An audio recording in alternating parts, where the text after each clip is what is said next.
So this is the third webinar. We'll be talking about lesbian, gay, bisexual, transgender, and pedagogy. We're not going to go into too much detail in terms of what each of these terms actually mean. We'll discuss them maybe very briefly, but our emphasis is on pedagogy.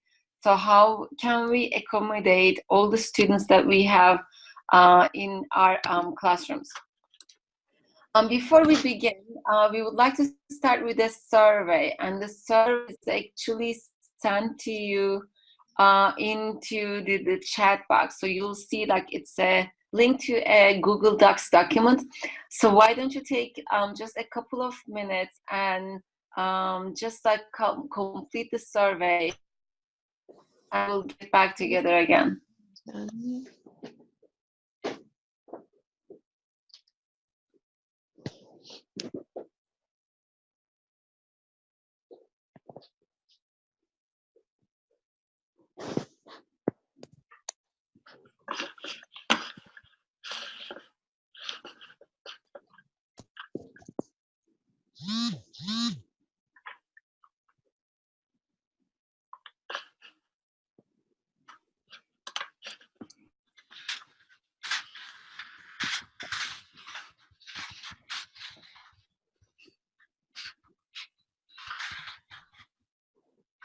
I cannot reach the survey.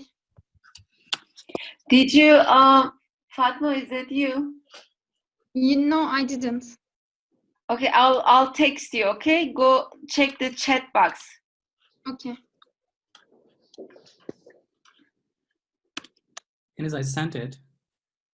I'm sending it again.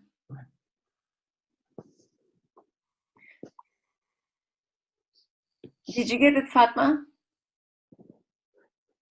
Yeah. Okay.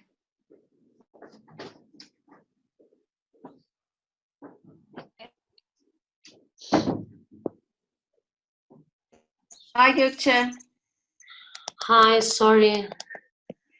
It's okay. I just sent a Google Doc. Oh, she dropped again. Me? Oh, Gökçe, are you here? Yes, I am here. Oh, okay. I sent a Google Doc into the chat box. Okay. So there is a survey there. So why don't you go ahead and copy and paste it into your browser and complete the survey? Okay. Okay. But I can't see anything in the chat. Okay, I'll send you individually, okay? Okay. How about now? Yes, thank you.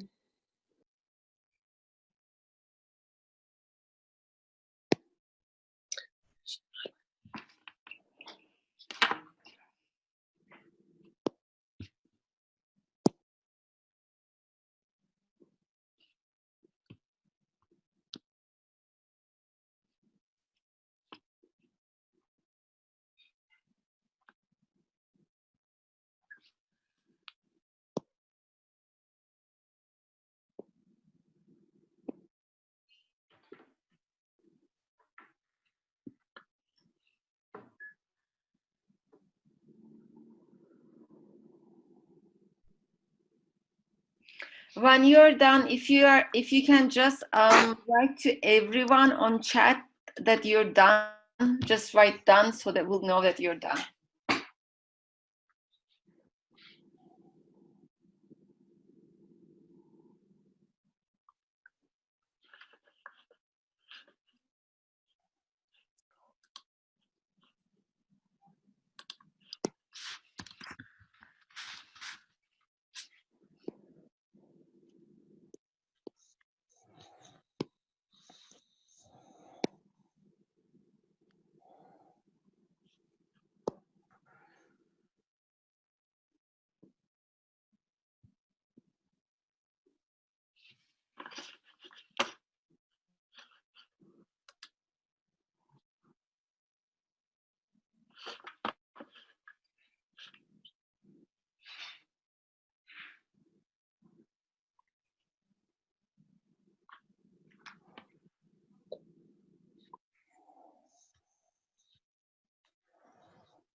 Okay, if you're done, why don't you just write into the chat box that you're done, so that we can get started with the webinar.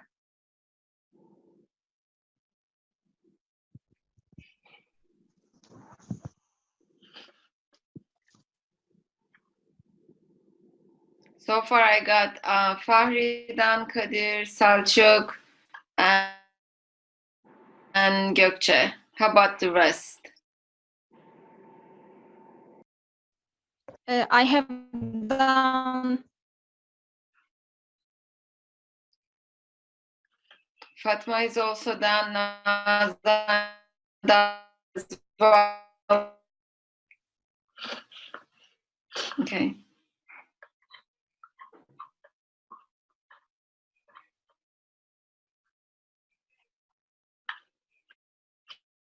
Okay.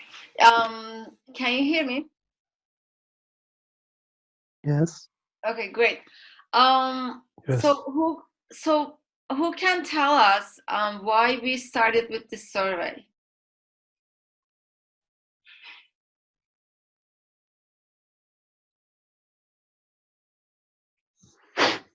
Why did we ask you these questions? To check our attitudes towards LGBT people. Mm-hmm. Anybody else?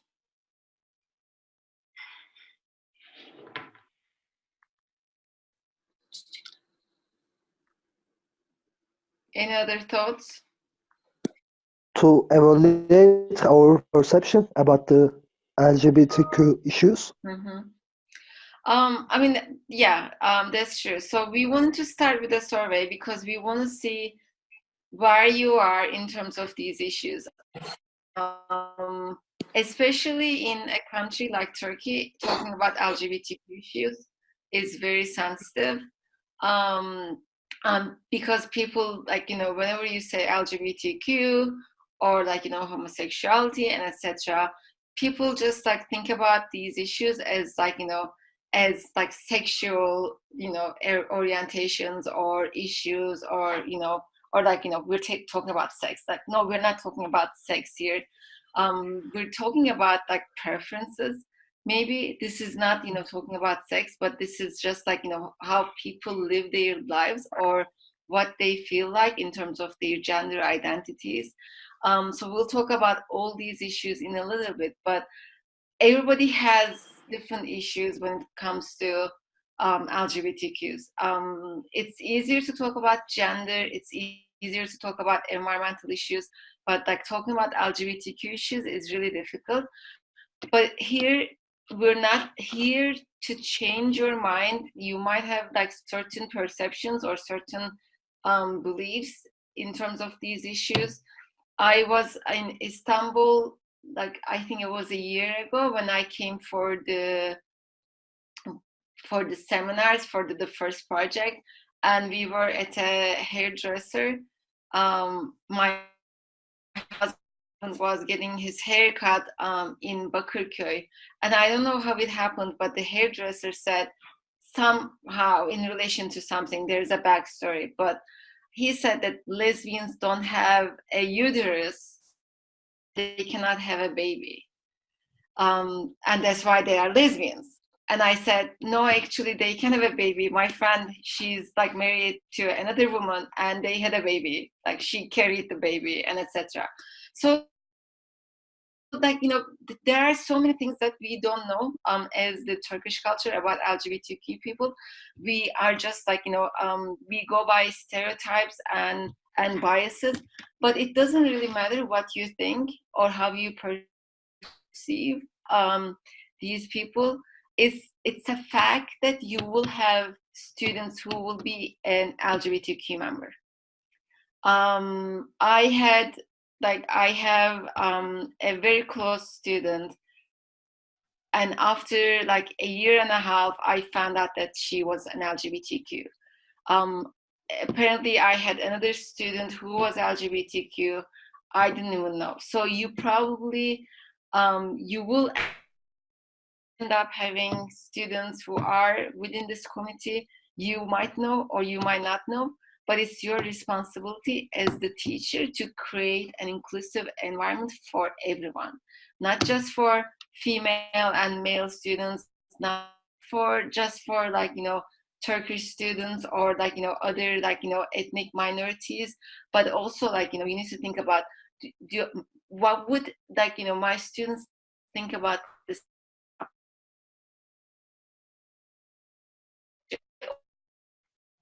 Create classrooms welcoming for everyone that's involved in the classroom.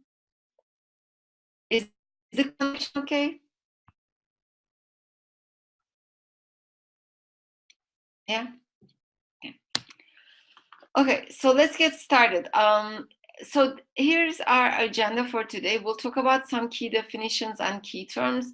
We'll talk about heteronormativity, and we'll talk about certain LGBTQ movements and issues in the world and in Turkey. And then we'll talk about, okay, what does it mean for us as language teachers? How can we maintain an LGBTQ plus inclusive pedagogy in our classrooms so that we address everyone in our classrooms? So the objectives are to inform student teachers, in other words, about LGBTQ related issues, concepts, and assist you to use these in a way that shows respect, because this is important. And as I said, you don't have to agree, or you may have your own ideas about these issues, but you have to show respect. You are their teacher and you have a responsibility. Another objective is to enable you to embrace an LGBTQ inclusive pedagogy, to revisit your school and classroom policies and educate your colleagues and friends regarding sexual diversity and gender democratization.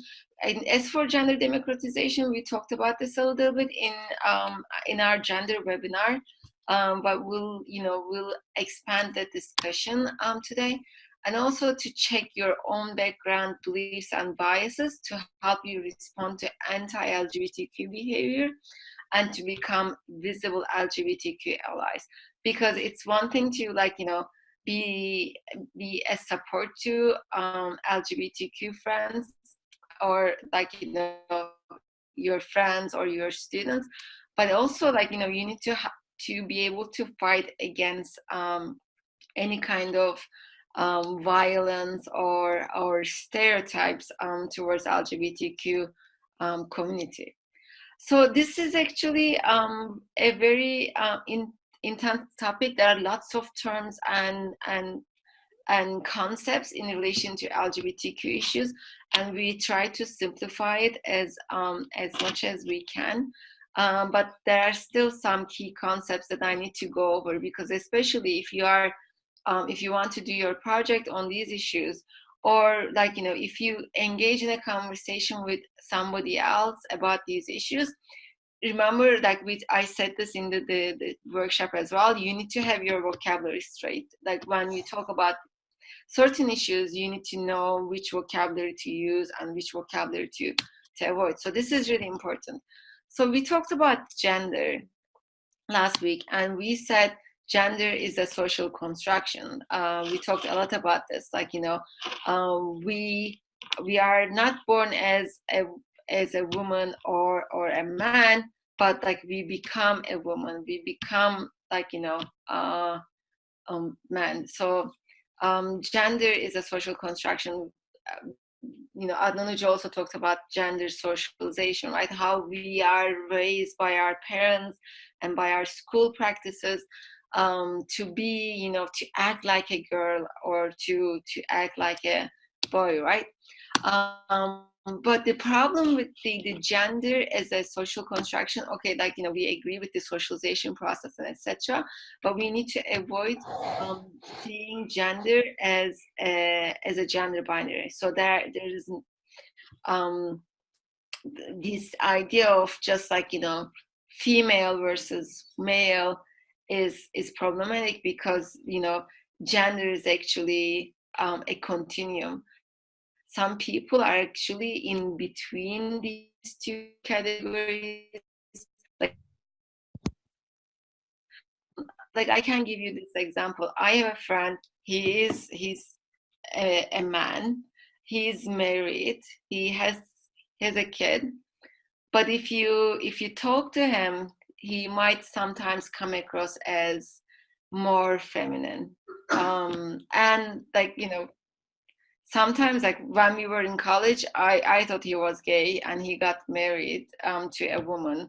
So like some people like might be more feminine, or like it might be the other way around as well. Like, you know, you meet somebody, a woman, but like, you know, very masculine, like short hair, always wears like trousers, never wears like a skirt. So like, you know, this is actually a continuum, but we are actually taught to be either like a woman or like a man, and nothing in between is actually possible. So that's part of our gender socialization, that we learn to be either or, but nothing in between. But some people are actually, they are born with like the assignment of, you know, our gender, like as male or female, depends on our, like, you know, biological, you know, organism, right? Like, you know, if you have the female body parts versus like male body parts. But like, you know, some babies are actually born with like, you know, a combination of this. So like, you know, we cannot really tell this is a boy or this is a girl. So there is, we call this an intersex. Have you ever heard the term? So intersex is actually more common than we think. But what happens is that the parents actually decide, okay, I want my child to be a boy or to be a girl. So they just have an operation as soon as, like, you know, they are born, and then like the parents decide, okay, this is the gender of my child. But they are actually born with two, you know, like male and female genitals, or like, you know, like biological organs.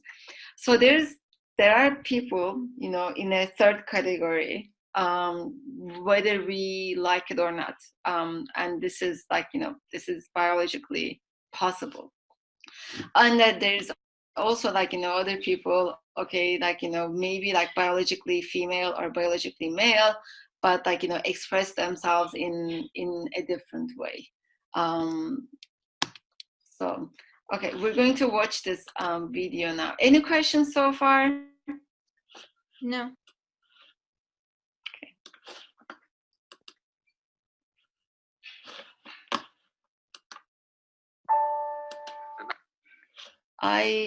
I'm using a different computer since I'm here. So let me see if I can.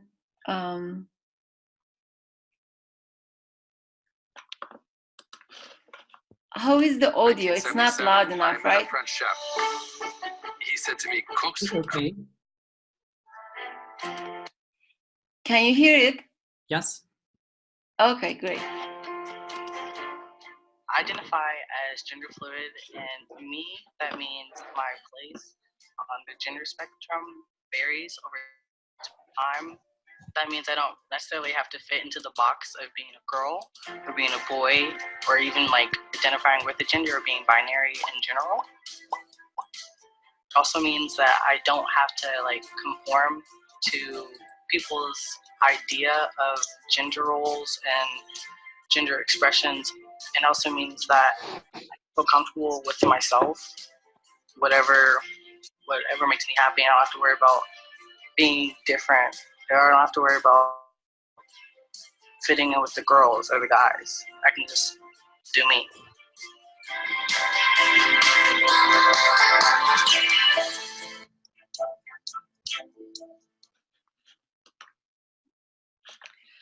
So the table.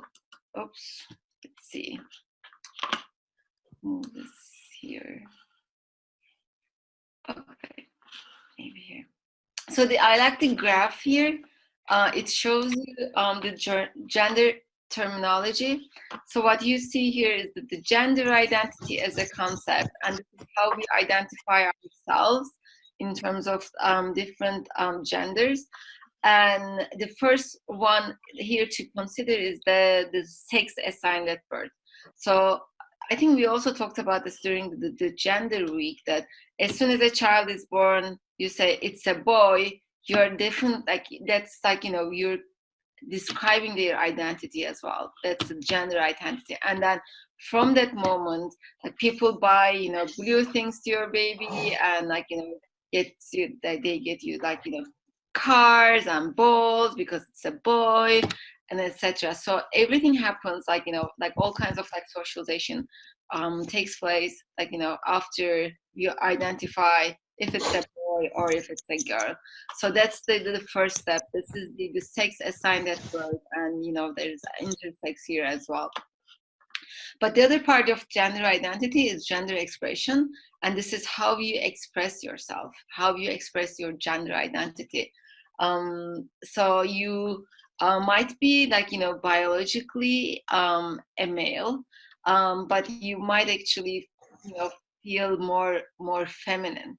Okay, and then there is the third aspect of gender identity, and this is how people think about you. So this is like, you know, how your gender is perceived by others. So all these components actually make gender identity. There is a distinction here that we need to make, because when we talk about gender identity and sexual identities, people mix them up very easily, because like, you know, being gay or lesbian or transsexual, these are like, you know, these are related to different types of identities. So when we talk about gender identity, this is how we perceive ourselves and what we call ourselves. So when I say I'm a woman, this is my gender identity. This is how I identify myself. If I say that I'm a woman and I like other women, then like the second part is about my sexual identity. I'm saying that I'm attracted to other women. So that's about sexual identity. So when we talk about who we like, who we fancy, that's about our sexual identity. And this is like, you know, we don't talk about sexual identity in relation to like, you know, lesbians or gays. Like, you know, like we can still talk about sexual identity of a straight person. Like, so if I say I'm a woman, that's about my gender identity, and I like men, that's about my sexual identity. So these terms are, you know, used for both, like, so I'll talk about like, you know, cisgender and heterogender people. So going on with more key concepts. Okay, so cisgender is, it means that your gender identity and your gender expressions are aligned. So if I say I'm biologically a woman and I also feel like a woman, that means I'm a cisgender person, because the two align. I look like a woman and I act like a woman as well. Cisnormativity is the assumption that being cisgender is the norm. So we expect men to act like a man, you know, behave like a man, look like a man. And anything other than or like less like a man is labeled as, oh, he's gay because he does this, right? Like, you know, so we like labeling people a lot, and that's really problematic. So if I say, you know, for instance, a cis woman who cuts their hair short and dresses in a more traditionally masculine style can also be misgendered. Misgendered means that if even though they feel like a woman, I might say, oh, like, you know, she's a lesbian, or yeah. So we, you know, cisnormativity is a bit problematic for cis women or cis men as well. And to make things more complicated, do you know what this plus means here? I think we talked about this like during the workshop a little bit. Yes, Servet Hoca talked about it a little bit. I think Saratoga froze. Oh. Or sleeping. Yes, he's frozen. I think so, yeah. Okay, so I'll He's back. Yeah, he's back. We don't expect you to remember all these terms, but I think it's really important to understand the root of the problem, and then to show you this spectrum of, like, you know, queer identities. So I'm going to play this video. Oops.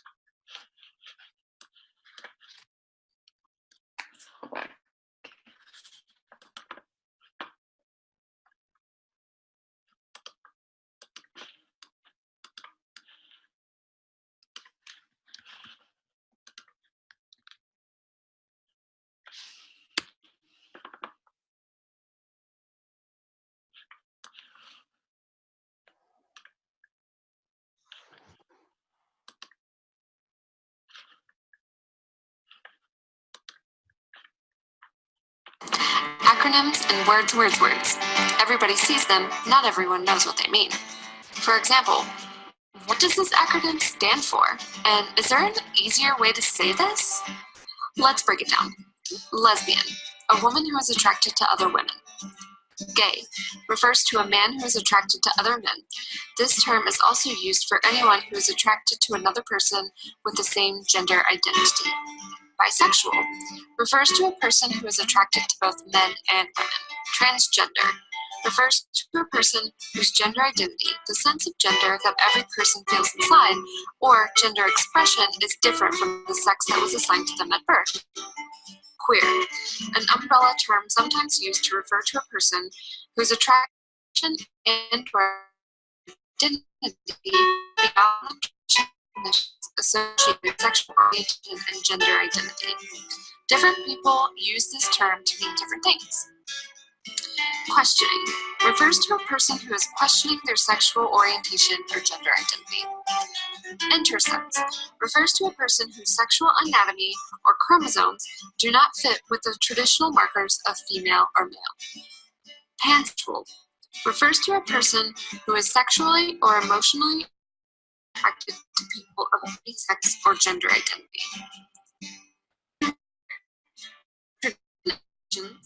Considered sexualities to have both male and female space.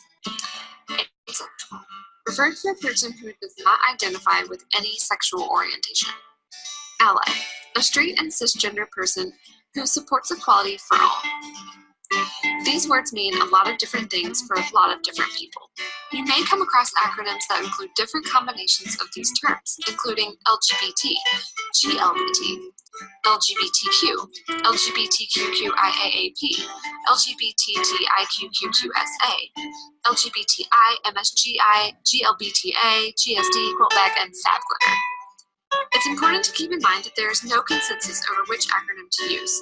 So if someone uses an acronym and you don't know what it means, don't be afraid to ask.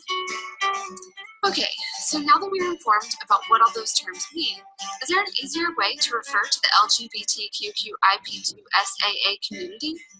I mean, it just took me at least 1 whole minute to say that acronym.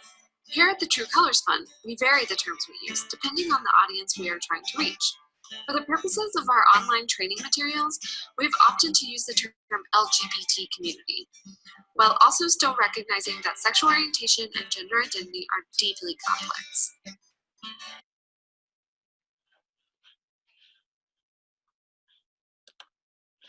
So as you see, there are lots of terms and lots of abbreviations, and in our webinars we either use LGBTQ or LGBTQ plus to indicate the you know, the spectrum and the variety of terms and other possibilities.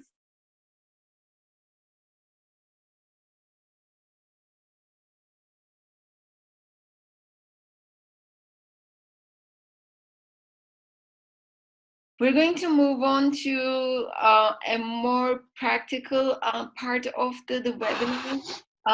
But before then, I want you to read this anecdote first.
Are you done?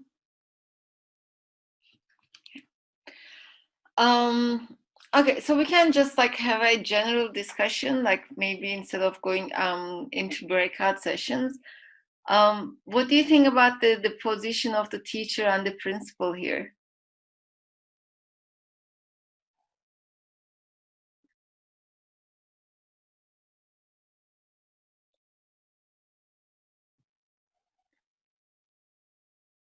Nazan, you need to unmute yourself. Yeah, okay. Yes. Actually, the principal presses the teacher. Yeah.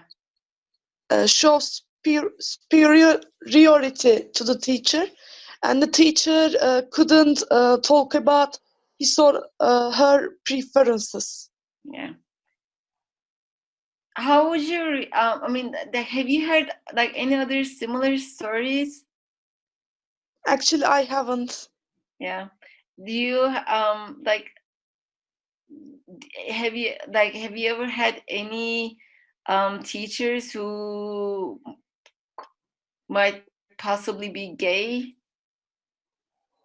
No, I haven't. Maybe my friends. I haven't heard. Your friends, did they come out? Did they talk about their experiences with you? With me? Yeah. No. No? I think as a community we are close to these topics. Maybe because of that, I haven't heard or seen any teacher candidate or teacher talk about this topic. But like, do you know if your friends are gay, or like, if you have any gay friends or not? So I don't know actually. If I have, I don't know. Yeah. How about the others?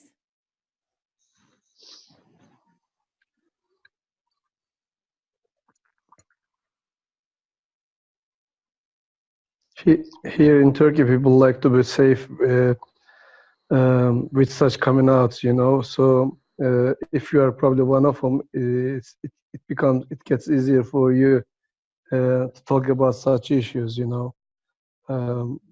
So I wouldn't think like most people would find it easy. I mean, they don't, even in countries like the US, and let alone in Turkey, to go to others and share such experiences, you know. And you know how people use this as a way to marginalize others, you know. It's not like we assume that others are gay, but it's something that we sort of in quote blame them for if we don't like them, you know. I don't like Adnan, so there'll probably be a discussion of him possibly being a gay when he's not around, you know. That's how marginalized the thing is here, you know. Mm-hmm. By the way, since I'm obviously department head and I deal with a lot of students outside of the classes, so I get to know them personally. Sometimes things get reported to me either by them or families. So yeah, there are a lot of students who are queer or who are asexual or who have I mean, you know how they define themselves is quite different. And going back to the plus part, you know, I think it's all about being. I mean, the way I see that plus is that, you know, it's a way to be inclusive, because even people from that community don't necessarily have a limitation as to how they can define themselves. And every day there is a new way to define yourself, you know, like, you know. So, yeah. Mm-hmm.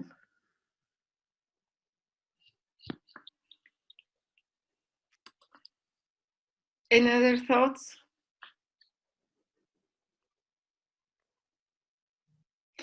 Gökçe, you're interested in these issues, right? Why? Because I have lots of friends, homosexual or bisexual, or ally I am. And I met a teacher in Bodrum in holiday, and she was a teacher, and she told me she was with her friend, and she told me they were girlfriends. And I just thought that I have never encountered with that situation so far. I thought so. I'm not sure, since they were my teachers. They are my teachers, and I don't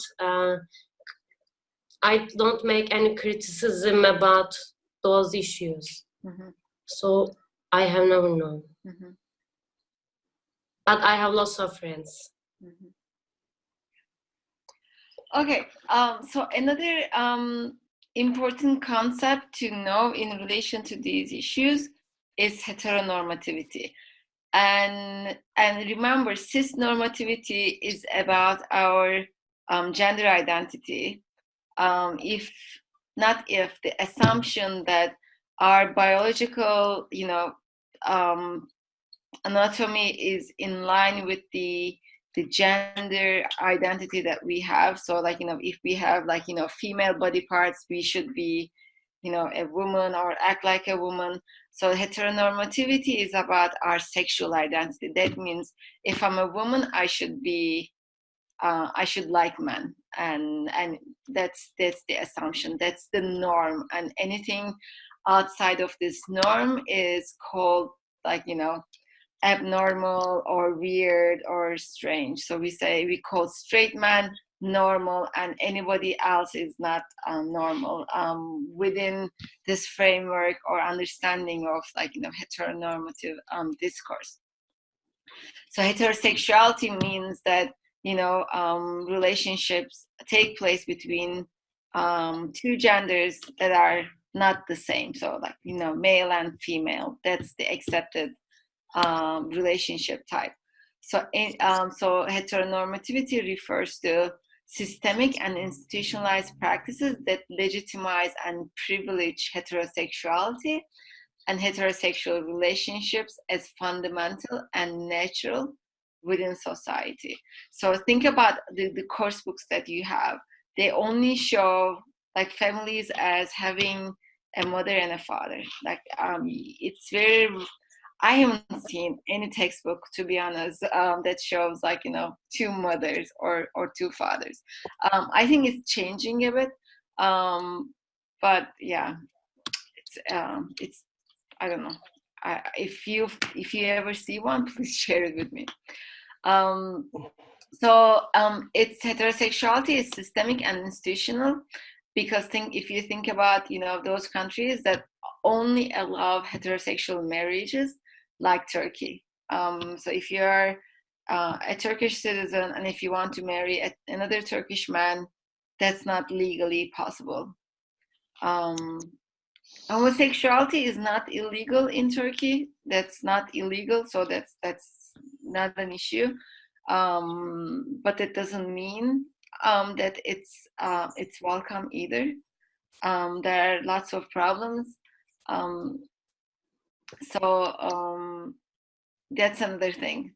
The fact that it's not illegal doesn't mean we are. Normativity plays in subconscious ways. So if you see a woman and a man romantically involved, if you see a woman and man having dinner, and you immediately call them, okay, they must be going out, or they must be in a relationship because they are having dinner together. Baş başa yemek yiyorlardı. Okay, let's check out this video here.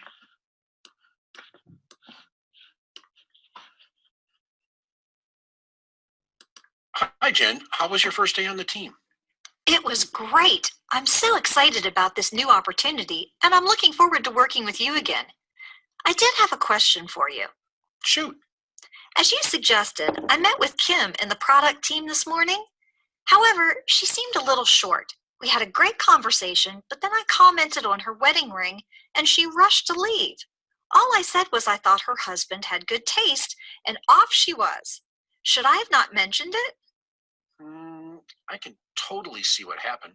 I'm sure you didn't mean anything wrong, Jen, but yes, I do think you may have made Kim uncomfortable. Do you know what heteronormativity is? No. Is that one of those big words that doesn't really mean anything? Well, it is a big word, but it does mean something. You see, we have a very diverse group of people here in the office, and sometimes people forget that everyone has their own uniqueness and just assume everyone else is similar to themselves. But that's not true. Heteronormativity means that many hetero or straight people just assume everyone else is straight as well. With Kim, you made that assumption about her life and asked her about her husband. However, Kim is lesbian and has a wife. When I asked, she did say she was married to Chris right before rushing off, and she also mentioned something about picking up her daughter from school on the way out. Right. Chris is short for Christine. Christine and Kim have a daughter.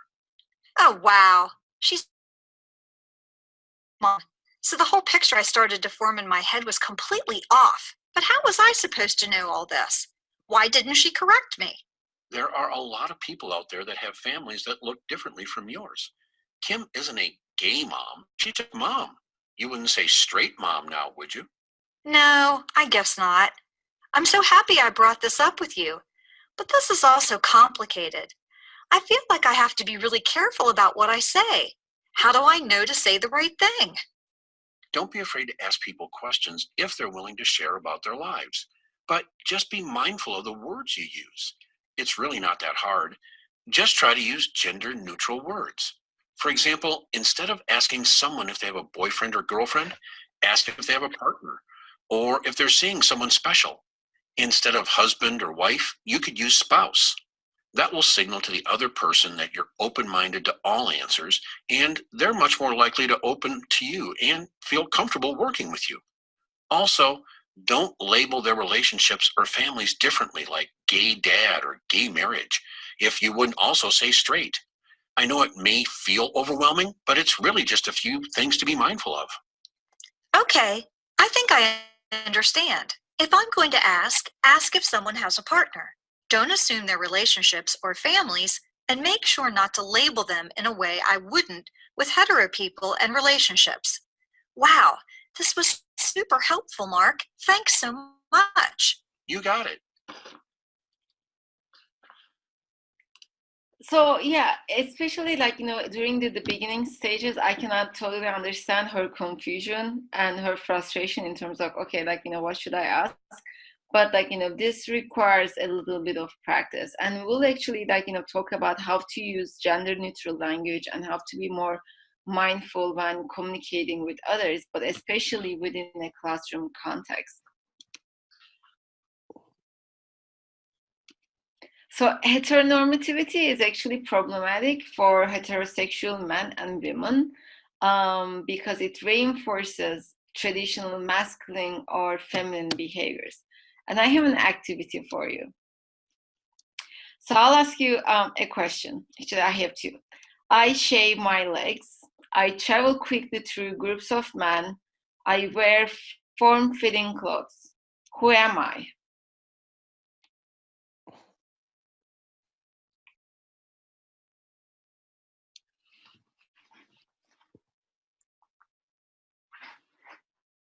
Any guesses? So then you are asking for the profession, right? Yeah. Okay. Only you can answer this question. Okay, think about a person who shaves their legs, who travels quickly through groups of men, and who wear form-fitting clothes. Maybe form-fitting clothes could be the clue.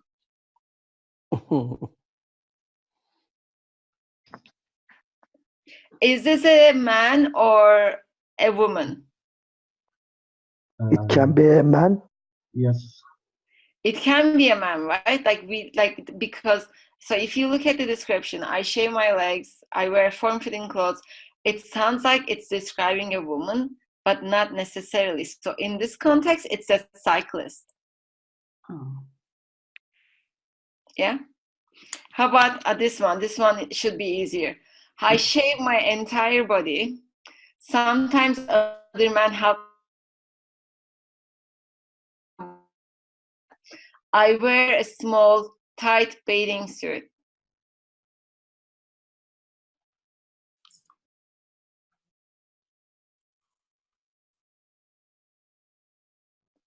So, swimmer?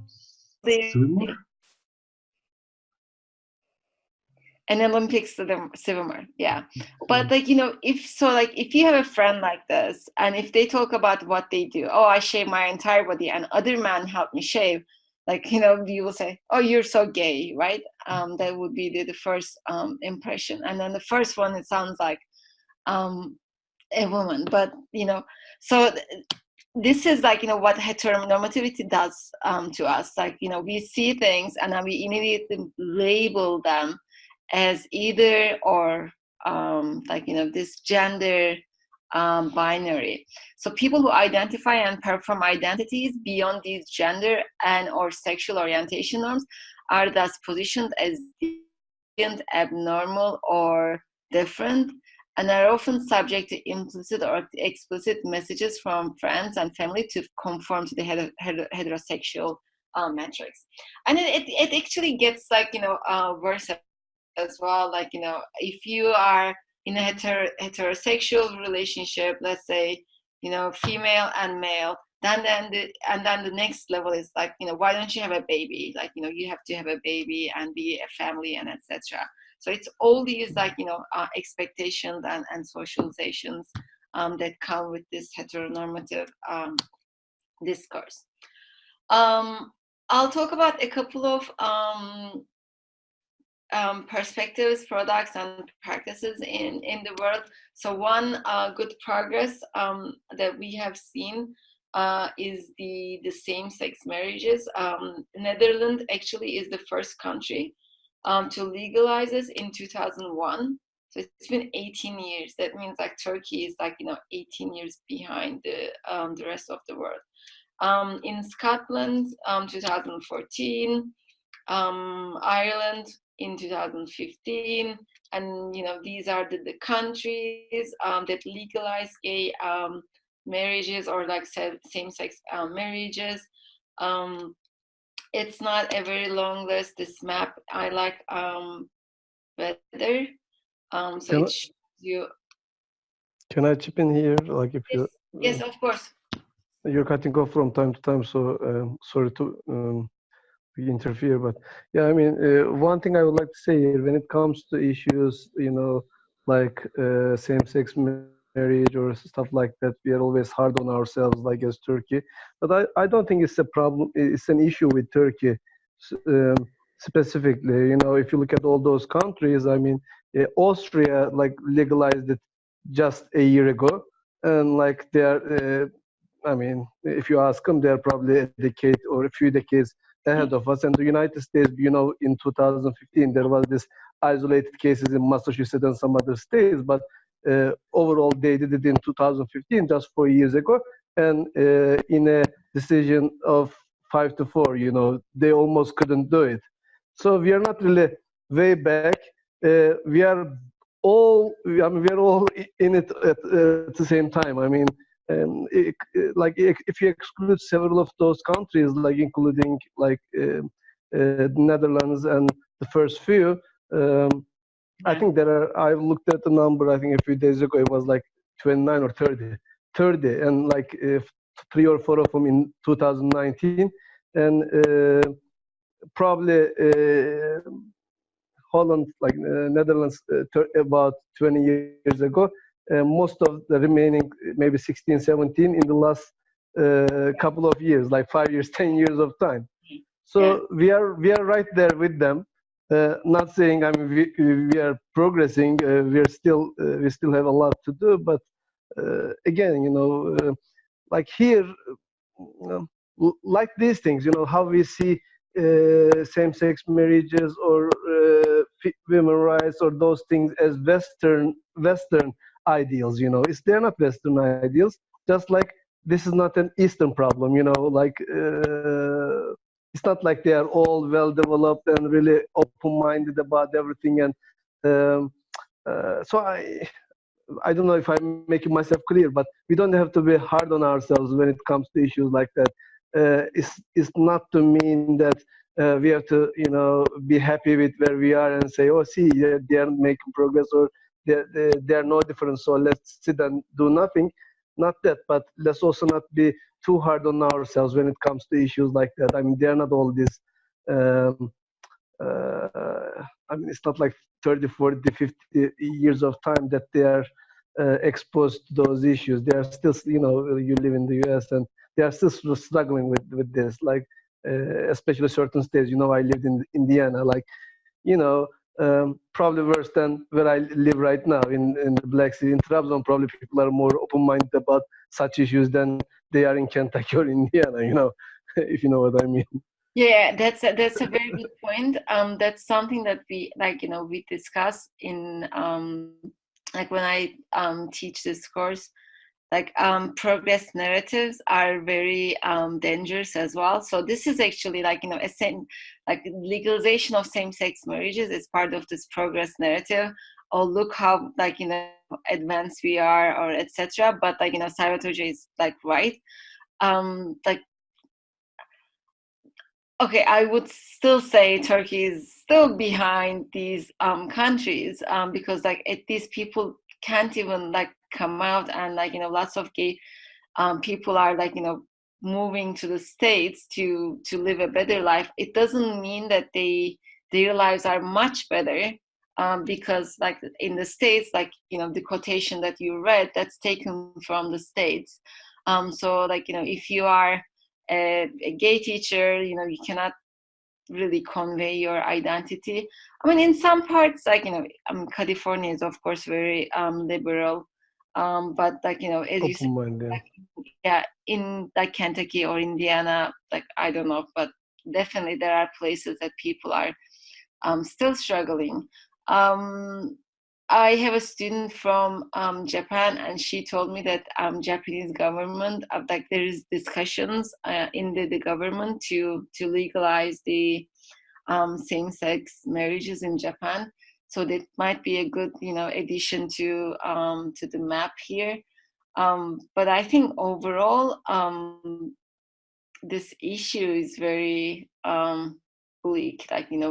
We still have, and when I say we, the whole world, we have a long way to go. And yeah.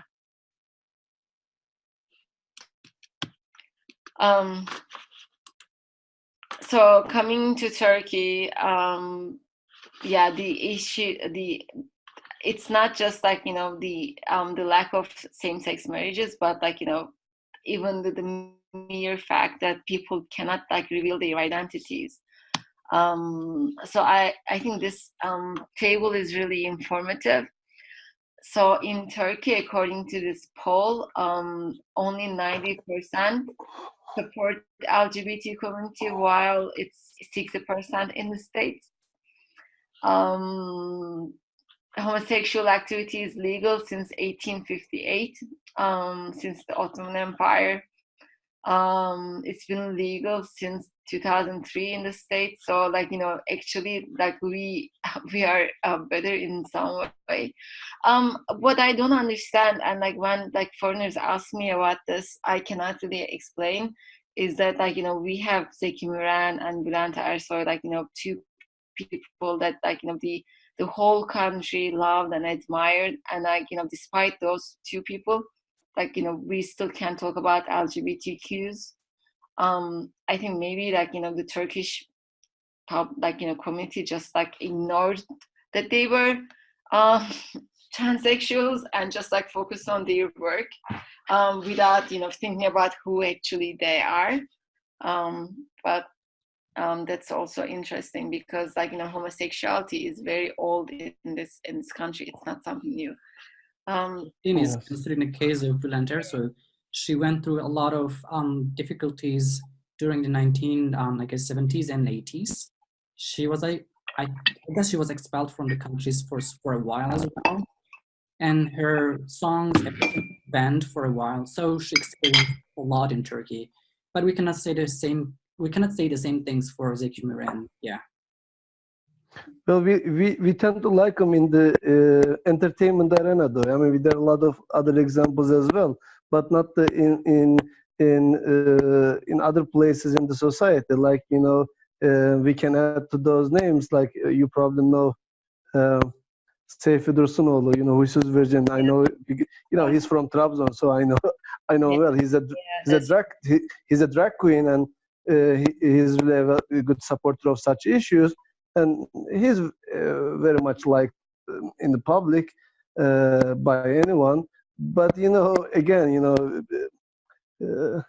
it's like, you know, in the media is fine if it's a, you know, actor, actress, or someone who entertains us, fine. But if it's a teacher, if it's a student, especially if it's a civil servant, I mean, forget about if he's a cop, or you know, like a, you know, officer, some kind of manager somewhere, or I don't know, director somewhere, or I don't know, like a politician, you know, then we are nowhere near to accepting it, you know. It becomes another issue. Yeah, yeah. So another thing maybe about this comparison is LGBTQ discrimination. There are no protections, but in it's illegal in some contexts in the States. And also like housing discrimination as well, no protections. Homelessness is a very big issue in the States, especially in California and a couple of other states as well. And we know that, like, you know, like some portion of the homeless population is LGBT community, because these are, I mean, so yeah, like, this is another, like, you know, myth about the States, like, you know, if you're gay, your family will love you and appreciate you and etc. But no, like some families, like, you know, say you're not my child, like, you know, and then you have to move out of your house and, like, you know, abandon your family and etc. And then you end up on the streets, and that's also a reality as well. We could actually celebrate the Pride Day here in Turkey, but I think the last 2 years or 3 years there's not much going on, or the you know, the parade happens, but then the police attacks. So this is, like, you know, from 2018, the police said bundan sonra üçün birini alırsınız. I'm not going to comment on that. There are actually good things happening in Turkey as well. LGBTQ allies at Turkish universities. So you see, you know, lots of student clubs, and I'm sure there is more. This is what we could find, like, you know, from Facebook pages. Yeah. So why do we need LGBTQ plus inclusive pedagogy? So from the terminology to the issues, we're moving on to more pedagogical stuff.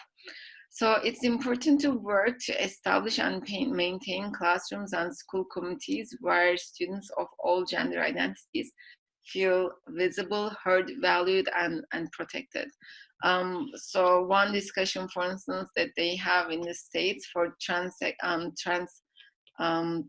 gender kids is the gender neutral bathrooms, because it's really important.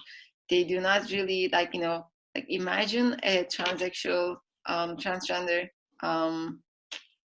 student, like which bathroom are they supposed to be using, the you know, the girls' bathroom or the boys' bathroom? They won't feel comfortable using either. So that's one thing that, you know, schools are actually, not all schools, but I know, like, you know, there are campaigns for schools to have you know, gender neutral bathrooms for yeah. And to make classroom work more relevant and more inclusive everyone. So you don't have to agree with anyone. You know, this is the same for, like, you know, political views or religious views and etc. You always have your own beliefs and, you know, ideas, but you need to be inclusive. You cannot, you know, privilege one group over the other because they live their lives in line with your own principles or ideals. You are the teacher of all students. So that's really important. Adnan, are you continuing from this? Yes. So we're going to continue the webinar with some statistics related to the social injustice issues that kind of happen or occur in the States and also Turkey. But we're going to start with the case in the United States. Here you see some statistics about the issue of sexual orientation and gender expression. So basically we see 4 different components here. So when you look at the first statistics, you see that gender diverse and sexual minority youth, here peers make negative remarks about their sexual orientation at 71%, and this percentage decreases to 61, but still it's very high in terms of gender expression. And also about the case of teachers, so we see that 57% of these people, meaning gender diverse and sexual minority youth, here teachers make negative remarks about their sexual orientation, and this percentage is still the same for gender expression as well. In terms of verbal harassment, we see that 82% of them are verbally harassed because they express because of their sexual orientation, and this percentage decreases to 64 in terms of their gender expression. And regarding the case of physical harassment, we see that about 38% of them experience physical harassment because of their sexual orientation, and 27% of them experience physical harassment because of expressing their gender. So in total, we can say that about 64% of students feel unsafe at school because of their sexual orientation prejudice, and 44% feel unsafe because of their gender expression. And regarding the case of harassment and assault, over 60% of students do not report the case or the incident because oftentimes they believe little or no action would be taken, or the situation will get even worse for them if they express or if they report the case. The kind of pink box you see there, 8 out of 10 LGBTQ students are still harassed at school each year because of who they are. So basically we can say that in the United States, LGBTQ students experience a lot of difficulties or problems because of their sexual orientation or because they express their gender preferences. So Denise, can we move on? She's frozen. Or sleeping now. Just... All right. So, welcome back. Denise, sometimes you get frozen. So the case, as for the case in Turkey, I will make a distinction between the students below the age of 18 and also the university level students. So 67% of the participants in a study reported they have been discriminated, or they experienced discrimination because of their sexual orientation and or gender identity. Denise? She's frozen again.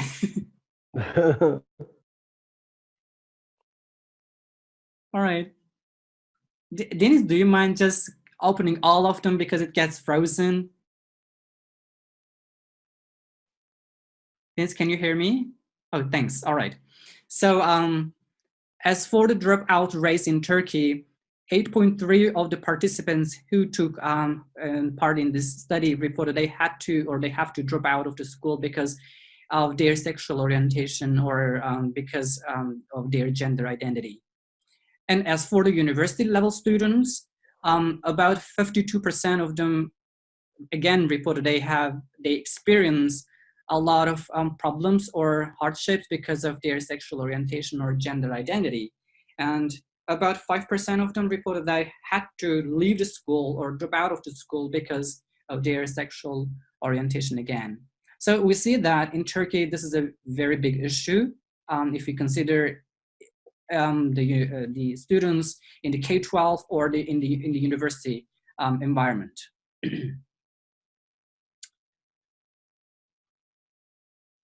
So sometimes we might think that the solution to this problem could be cultivating empathy. Yes, that works to some extent, but it's important that we keep in mind that overdose of empathy might lead to sympathy, which means this kind of positioning may lead at best to sympathetic responses in straight students who now feel sorry for gay people, as a response that leaves LGBTQ students in the classroom positioned as pitiable, which means that because of this overdose of or high level of empathy, they might feel sympathetic towards these people, and quote unquote, these straight students or people might position the LGBTQ students as pitiable. So we should feel sorry for the LGBTQ people or students. So what could be the solution? The solution should be moving beyond empathy and inclusivity and to seeing or positioning these students just as we position or as we see straight people. So it's just their life, it's their gender identity, so we should be fine. Because we're fine with the straight people, why not with the LGBTQ students or people? All right, Denise? So there might be some challenges on the side of these teachers especially. So teachers might think that gay-friendly teaching is of marginal importance, which means in our classrooms or in the school environment, the number of students who are LGBTQ is very small. So I should address the majority and ignore the rest. That's one of the problems that might kind of arise on the side of the teachers. And they might think, the teachers might think it's neither relevant nor appropriate to insert a discourse of homosex into language classrooms. So that is basically culturally related, because almost in the whole world, there is this heteronormativity. And because of this heteronormativity socialization process that teachers or students go through, so they might think it is not relevant, it is kind of against the cultural norms or the social norms in the community. So we should just get rid of that language. That might be one of the problems on the side of the teachers. So the other problem could be, so references to gay relationships, customs, or characters may be more likely to be seen as signifying sexual orientation and even sexual behavior. Which means that if a teacher focuses on such issues in the classroom or refers to such issues in the classroom, students might position the teacher as gay or lesbian or a member of that particular community. So they might kind of feel scared or because of kind of bringing these issues into the classroom. So I just want to give one example of myself. In my reading class with the first year students, we had 4 different stories of one of the participants from our previous project. And in one of the stories, there was a lesbian refugee. Before taking this story to the classroom, I had some concerns about how my students will position me, how will they think about me, but then I gave up it and then stopped thinking about this issue. So I said, well, this is okay, because in our classroom, if we're focusing on these straight people, why not the homosexual people? So it's not a problem. So I took the story to my classroom and we did really nice activities around that story. I want to add something as well. Please. Have you ever heard the book Tango Makes Three? I haven't. It's a very Tango Makes Three. Okay. It's a kids book. probably for like age 5 and above. Like I would say age 5 to age, I mean, my neighbors actually, they had the book and they gave it to me, and their kids are 2 and 4. So Tango Makes Three is actually based on a real event that took place in the zoo in Central Park in New York City, about these 2 gay penguins. And it's a very sweet story about these, because it talks about families and who the families are, because usually families visit the zoo with their kids, but then the animals also have families as well. So it talks about the story of these 2 penguins who mate, because usually it's a female and a male penguin, and then they mate, and then they they have an egg and they sit on the egg and etc. until the baby penguin hatches. So these 2 male penguins start mating, start becoming friends, and they do whatever the other straight couples do. And then when they start sitting on these eggs, they do the same thing, but they don't have an egg, so they start sitting on a rock. So they sit on the rock and they wait and they take turns and etc. And while all the other families have their baby penguins, they don't have a they don't have a real egg. So one of the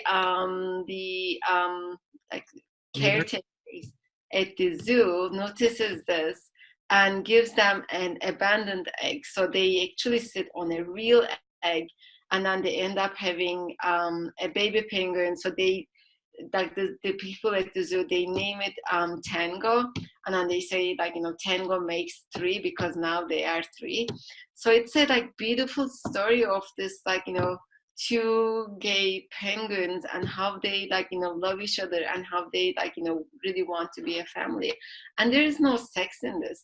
This is very it's about love. It's very pure and it's very sweet. And if kids can read about this, I'm sure we can talk about these issues in our classes. Mm-hmm. Mm-hmm.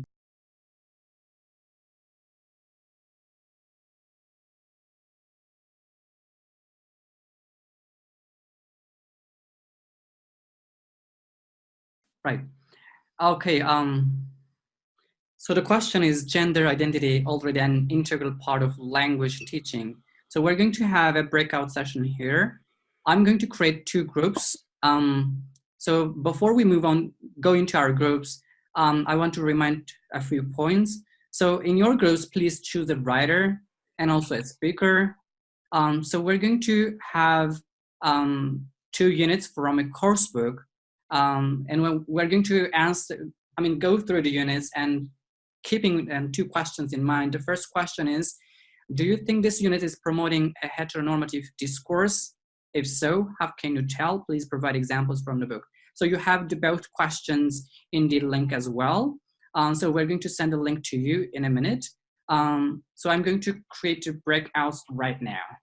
So please keep in mind a writer and also a speaker. All right, 2 groups.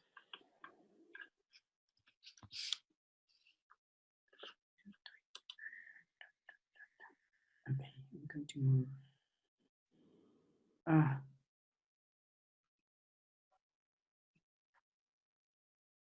2, 3. I'm just trying to move people. Okay, we're done.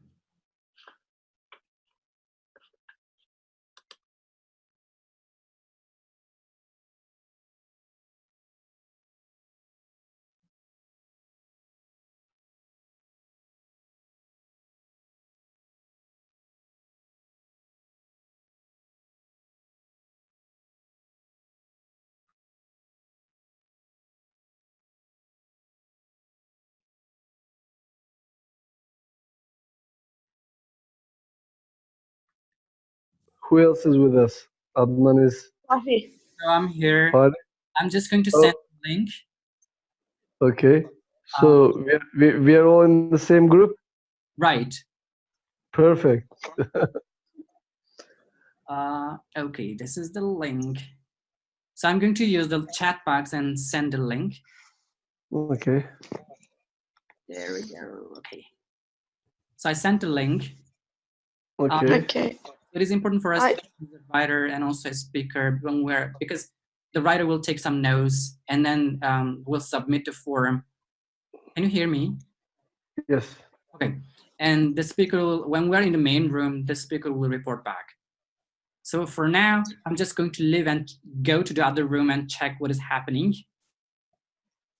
Okay. Who else is here with us? Just Nazan and I? And Fahri. And Fahri, yes. Okay, okay, Fahri is with us, good. So simple unit 1. Come here, Adnan. Okay. Here.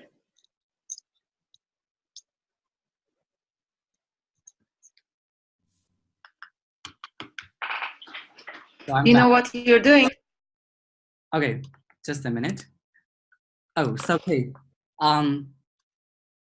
So I sent a link. So we're going to open the link. In the link, there are 2 units.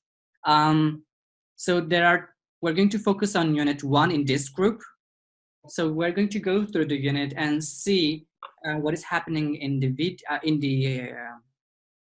unit, and we're going to answer 2 questions. The questions are already in the form. And also, it is important that we choose a writer, so the writer will write down what is discussed in the group. And when we're in the main room, there should be a speaker. The speaker will report back to the whole group. Any questions, concerns? No. Can you hear me? Yep. Okay, good. So I'm going to leave for now and go to the other group and say that they're going to work on the second unit. Okay. Did you open the Dropbox, So I'm back. Can you hear Welcome me? back. Yes. Okay, so there are 2 different units. The other group will focus on unit 1 and you are going to focus on unit 2. Oh, we were looking at unit 1. Okay. My apologies, I just forgot. No, that's fine. Let's go back to unit 2. Unit 1 was pretty easy though. Hopefully it's unit 2 as well. Let's see. Oops. Nope. Okay.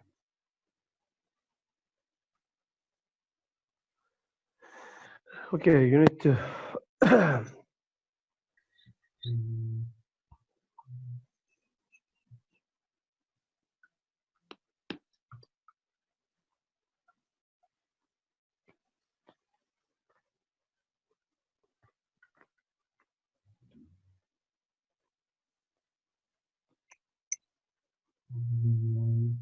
And by the way, who's the writer? I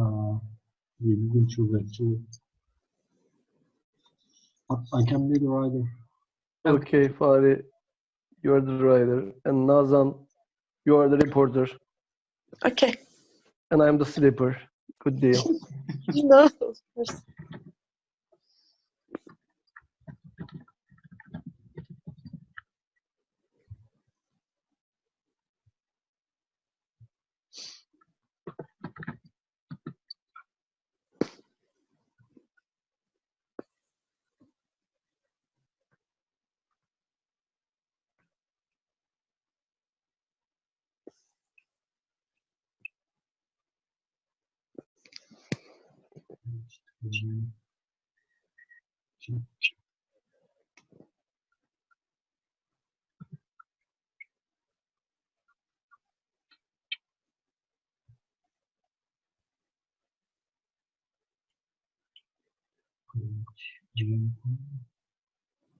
Okay, there are examples of families, couples, so many couples, all of which, as I can tell, are the genders of opposite sex.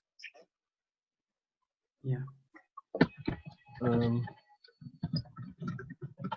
trying to see. And also, I guess this is page 18. On page 18, towards the bottom of the page, there is a green box. Can you see that? On page, husband, wife, parents, right? is vocabulary section, and yes, husband, wife, and parents.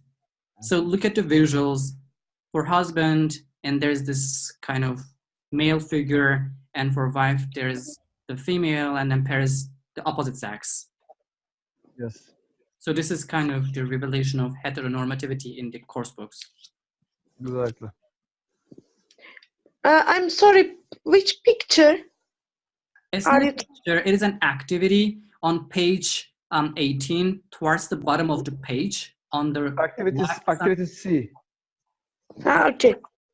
Work in pairs, complete the table. It's at the table with the husband figure and wife figure, and below it parents, showing people of different sexes. Okay.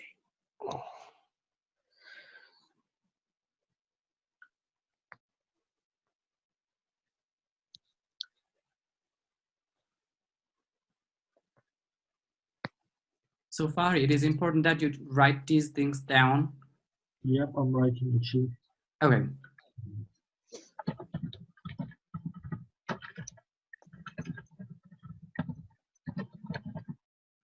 Stand together, it makes it a bit heteronormative, I think. Yeah, yeah.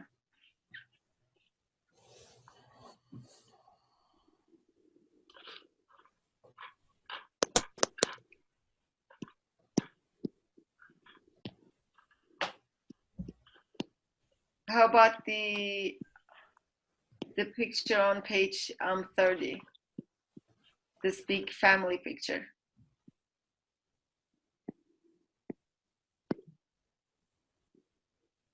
I think it's normal. What do you mean by normal?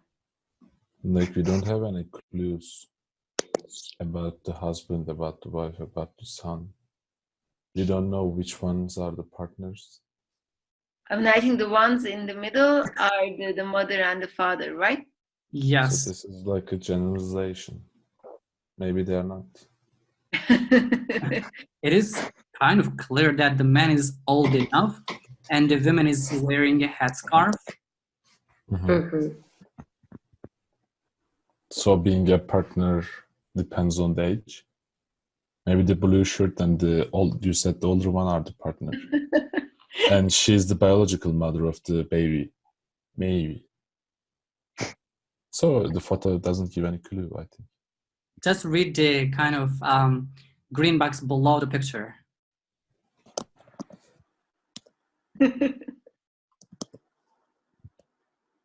So you have to have a holistic view of the course book.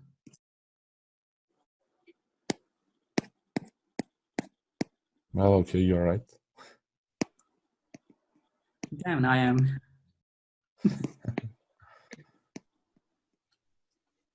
So is this supporting the heteronormative discourse, or is it any LGBT? I mean, this is a silly question, right? Heteronormative. And also in the 34th page, there is a wedding photo and again a female and male marriage. Yeah. So we can't say anything about the same sex or something like that. The families are always heterosexual, not homosexual, anything.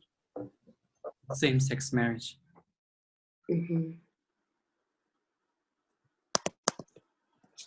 Satuk, have you taken notes?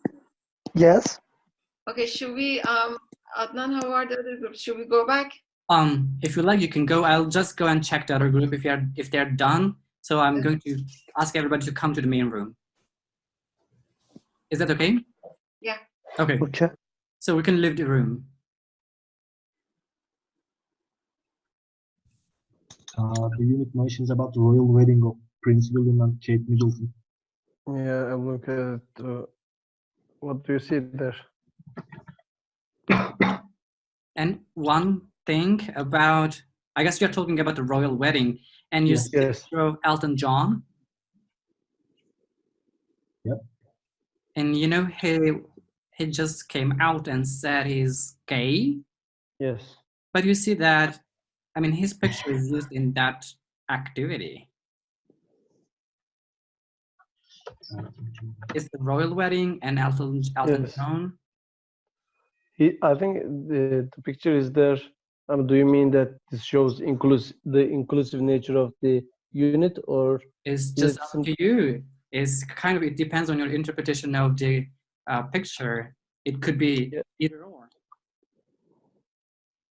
To me, he's there because he was. I think he sang at the royal wedding or something like that. Oh. I mean, I have to check, but I think back then I was in the US. I think he was either he would, or I mean, I feel like he sang at the royal wedding or something like that. I don't know. But Could you know, be that. I don't know. I mean, they could have chosen somebody else, but why Elton John? To sing or what? Right, to sing.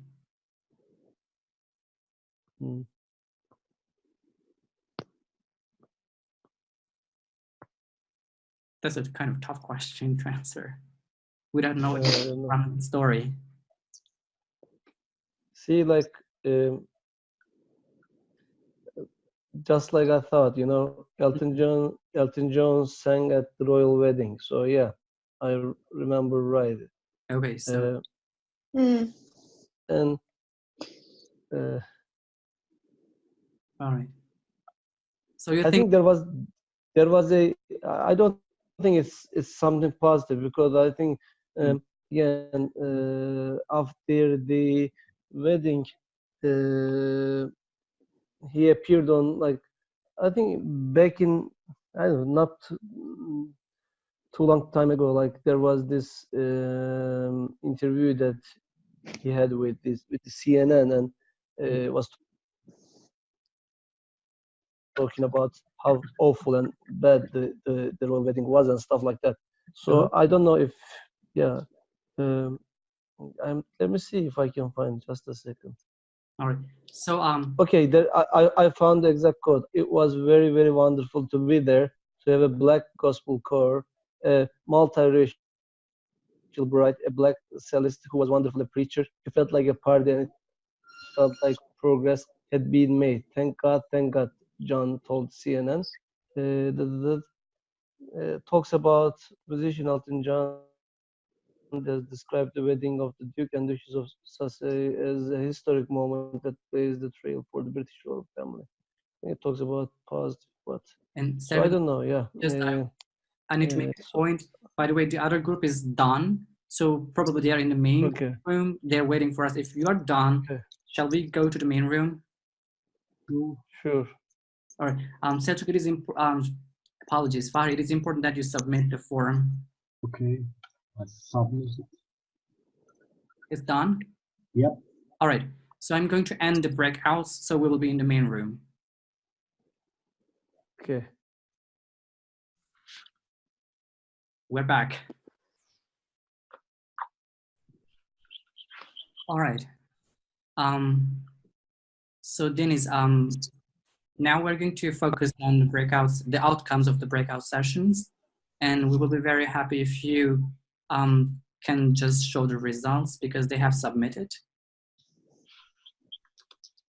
Okay, how do I do it? So which Gmail did you use? Was it Social Justice or your Gmail account to create the? It's from last year. Got it. So just a minute, I'm gonna check it very quickly.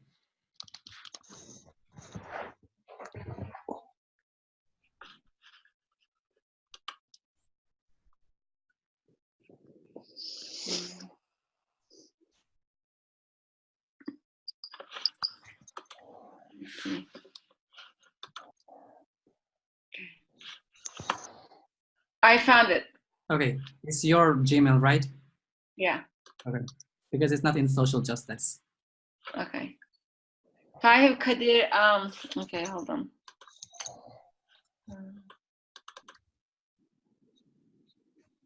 Thank you. So all right. Gökçe, Kadir, and Selçuk, we have you as the first group. So I guess you have chosen a speaker. So we will be very happy if the speaker shares the results with us by responding to both questions. I was the speaker. Sorry. I was a speaker. In the 30th page, we saw a big family photo, and we saw the question that says, can you find the mother and father in this photo? So we discussed that this is the heteronormativity in this page, and then we discussed the photo in the 34th page, and then we said there is a photo of female and male marriage, and then we said there is nothing about the same-sex marriage. So we said it's about the heteronormativity again. All right. That's it. How about the other images, Gökçe? We discussed more. Which the photo about the girls and boys? I missed something, I think. This one? Yes, and we said the boys are together and the girls are together again, and this one, yeah.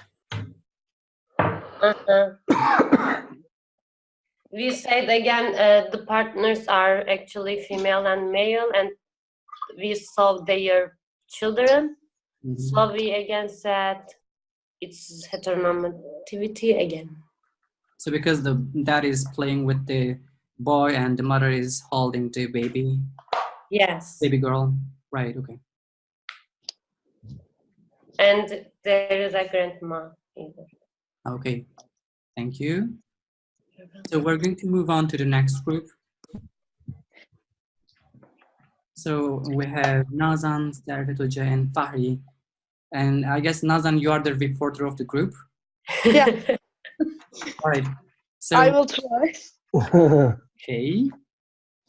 So give a minute for the unit to appear on the screen. There we go. In the book, we have looked, there are examples of some couples. Most of them are opposite genders or sex. For example, we looked on the page 18, towards the bottom of the page. Yes. And the activity C, there are some figures for husband and wife. And the figures are showed as a husband. For example, there is a boy picture, there is a man picture, and there is a woman picture. Mm-hmm. So they are separated from each other. And also on page 20 and 21, there are stories about family jobs, but all of the families are shown as a heterosexual couples. Right. Clear? Yes. Yes. Okay, we also observed that there is a topic of royal wedding on page 24, sorry. So in this picture, it shows a wedding occurred between a man and a woman.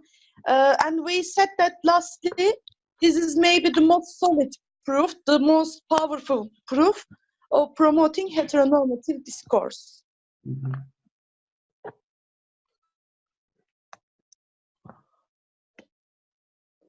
Okay. Can we just go back to the picture of Elton John? Yeah, okay. Let me open. Right. So indeed, we had a brief discussion about the picture of Elton John as well. And Servet Hocam, would you like to talk about it or?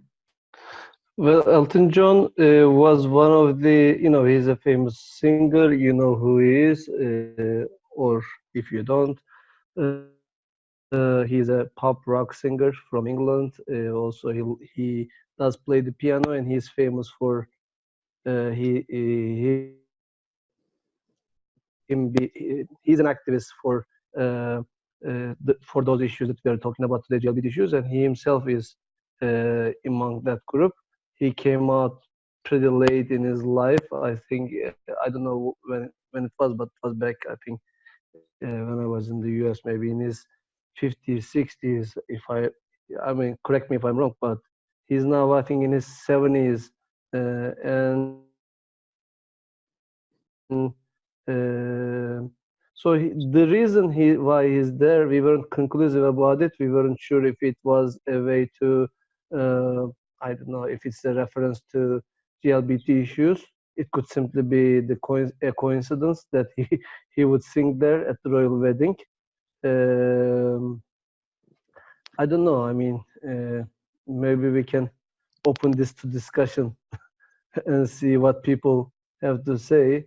I personally think that the textbook writers did not include it because here he is a GLQT member. But who knows? Maybe that was one of the reasons. I don't know. Yeah, I think that I mean that's a good point. I think we discussed the same picture last year as well when we did this webinar. Like, you know, if not in terms of the textbook, but like, you know, why he was at the royal wedding, but also like, you know, he received the title as well. Like, he's now Sir Elton John, so he was knighted by the Queen. I mean, so we can discuss, like, you know, I actually don't know much about his life, but like, if you have this as a textbook to use with your students, I think this is a very good point of entry. So you can ask, like, is this the royal family opening their doors to, you know, LGBTQ community, or, you know, or was he just there because he's a very famous person? Now there are two stories. I mean, either way, like, let me tell you a little bit about his life. A few things I know. I mean, he's, you know, there were like, he's a very good friend of the Princess Diane. You know, and his being there also at the time was discussed as a way for the royal family to you know, they weren't really very fond of Lady Diane, and there were a lot of, you know, conspiracy theories and stuff like that. So them inviting a really close friend of Diane was somehow, for some at least, they're forgiving her. I don't know. I mean, that's one thing. And the second thing, as you said, if his being there, his picture being there, is a way to support the LGBT group, that could also be the case, because in 1980s, when he first came out, I mean, back in England, and his sales were really down. Like, people stopped buying, even in England, people stopped buying tapes or whatever they were at the time, not CDs probably. But his being invited is somehow support of the royal family, might mean much for that, you know, community. But that's, I don't know, I still don't see it as, because in 1990s and 2000, after 2000, he was already back where he was before. Like, I mean, his fame was back there. If he was invited in 80s, I would probably see it as a different sign, but I don't know.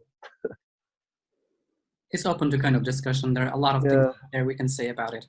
As Dennis said, we can just take it as a kind of intro activity for our classrooms. Right. Yeah. Thank you for all the discussions. So we're going to continue. So gender identity is already an integral part of language teaching. So when we look at the picture here, we see that the wife and, I mean, the family is presented or portrayed as male and female figures. So it's kind of heteronormativity perpetuating in the course books. In both pictures, we see that. All right. And again, the same issue is here, as you all discussed. Especially, I would like to draw your attention to the picture in between the picture on the right and the left, the table. So the portrayal of the men and women as in the figures, and then the parents, how they're kind of portrayed. So it kind of gives the message that to get married, there has to be a male figure and a female figure, so they come together and then make the parents. So this is kind of the perpetuation of the heteronormativity in the course book. Basically, this also is in the unit. Also inclusion of kids, as Deniz mentioned before. Right. It's not always the idea of it's also like it could be a male or female being married, but it's never the case that they don't have kids. Look at all those pictures. When they are old, fine, there are no babies or kids around. But whenever they are younger parents, you have to see, like, look at those pictures, like one or two kids. Or when they are old, they have maybe their adult kids and their smaller kids with them. It's always a large family picture. It's never like a couple together, like two male. Never there, but not even a male and female without kids. Right, definitely. Thank you for the support and for the contribution. So again, this is the same picture that we have talked about a lot. The royal family and the kind of appearance of Elton John in their wedding. It could mean a lot of things. And as Deniz said, we can take it as an introductory activity or warm-up activity for our classrooms, and then have some really nice discussions out there in the class. So more challenges. Some teachers may find the notion of gay-friendly teaching appealing, but may feel that they lack the required support resources or know how to proceed. So which means they kind of lack the necessary knowledge and the empowerment to bring these issues into the classroom teaching. So in the next few slides, we will focus on fighting heteronormativity with our language use. We'll focus on pronouns and vocabulary, and suggestions for designing curriculum, implementing instruction, and selecting materials. And lastly, we will focus on suggestions for creating an inclusive classroom culture. Do we have more? Yes, okay. So just how can we fight heteronormativity with language use? So just while Deniz was presenting and showing some videos, there were some people who were kind of uncomfortable with the language used to kind of describe them. So to sound gender neutral and to get rid of these binary alternatives of male and female, we have to focus on our language in the classroom, because we might have children or we might have adults in our classrooms with different preferences, and our language might sound offensive for these people. So instead of he, she, or just she or he, we can use they, them, their, and theirs to kind of refer to people in our language, because using he or she is kind of categorizing people and putting people into stereotyping people and putting them into certain categories. So if you focus on the example here, is binary, again, is exclusionary. Every cast member should know his lines by Friday. So we're excluding everybody but just his, it is like very masculine. And that is kind of binary and also offensive in some sense. Or even every cast member should know his or her lines by Friday. So again, his or her, and there is this binary description of people in the language. So this kind of language is problematic out there, because it is very likely that we have students or friends in our classrooms who have different sexual orientation or gender identity. So to be inclusive, we can change the language. Before showing this sentence, how would you change these sentences to sound gent? Oh, Dennis, can you just take it back? Okay, thank you. All right. So how can we replace or change these sentences and sound gender neutral?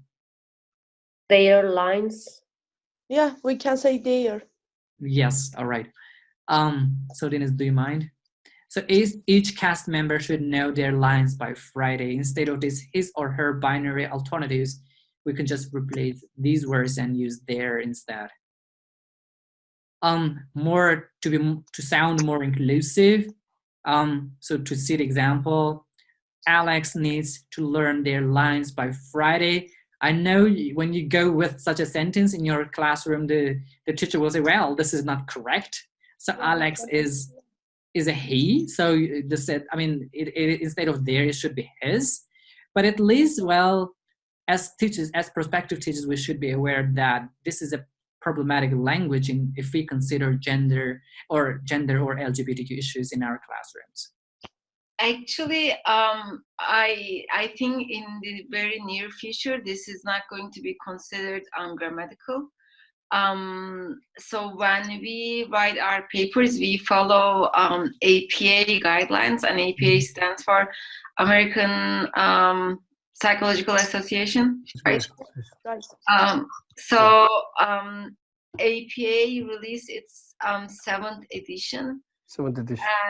And they it's in the APA guidelines that you can actually use their instead of his and her. So this is the officially accepted usage now. Yes, that is very important. So as university teachers or as K-12 teachers, we should kind of be aware of these things. I mean, we should keep up with the changes and update our knowledge, because I know, well, I can imagine at least out there are a lot of K-12 teachers and also, I mean, teachers in the LT departments. If they are not aware of that kind of issue, they would kind of label it as wrong or incorrect. So they will still expect the students to go, I mean, kind of make a selection between the he or she binary. Thank you, Dennis, for the contribution. By the way, for most of our participants in this project now, will be writing a thesis. I don't know if other universities are doing it, but like students at our university will certainly be doing it in the second semester. Mm-hmm. And the APA guidelines Dennis mentioned is really important, right. And how things progress is really giving us hope, because before, you know, there was a chapter, I think it was chapter 3, and under the chapter 3 there was like writing clearly and concisely, and they were talking about some like biased languages. But in the new edition of APA guide, in the 7th edition, there is a whole new section about bias-free language, and all those new changes that you are referring to now are there. And I would really encourage our participants now to look at and see all those suggestions by APA. You know, not only about gender, but there are also things about sexual orientation, right, and reducing other biases by topics. Okay, thank you, Dr. Çelik. So Hocam, has it been released or has it not? Yes, released. Okay. No, released, yes. Thank you. All right. So we're going to watch a video, and in the video we will see some teenagers. They are talking about their sexual excuse me? All right, so we're going to watch a video, and the video is about a group of teenagers. They're talking about their sexual orientation and gender identity, and they're talking about what language or what kind of pronouns or they would kind of prefer to be used for them. So let's just watch it.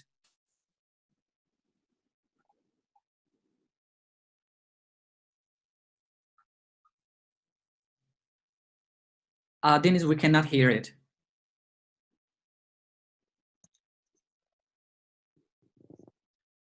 Can you hear it? No. No.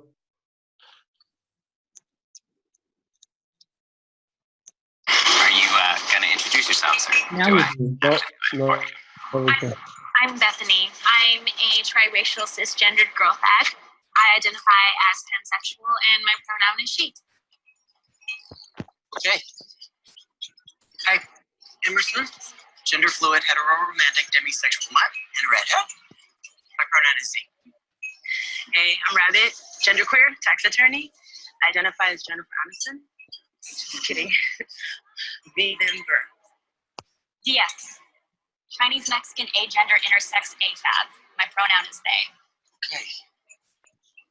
All right. Is it okay if I ask a few questions? Better than. Do you Dennis, it gets frozen. Yeah.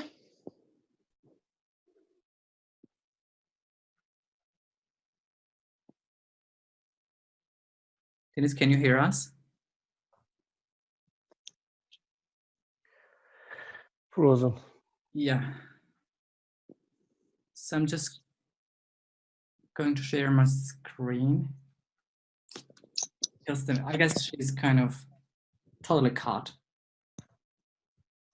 Her computer froze, so I'm going to share my screen.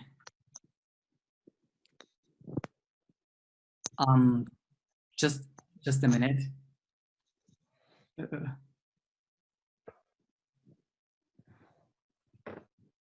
All right. So I'm looking for the button to share the screen.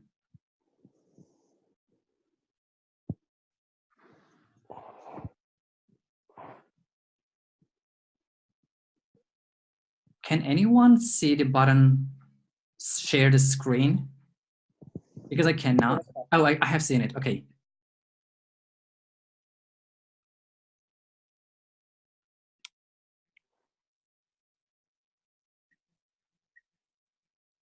So I guess you can see my screen, right? Okay. Okay.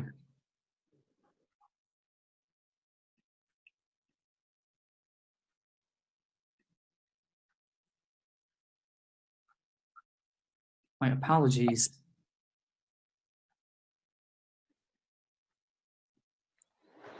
So can you see the PowerPoint? For what? For sharing the screen?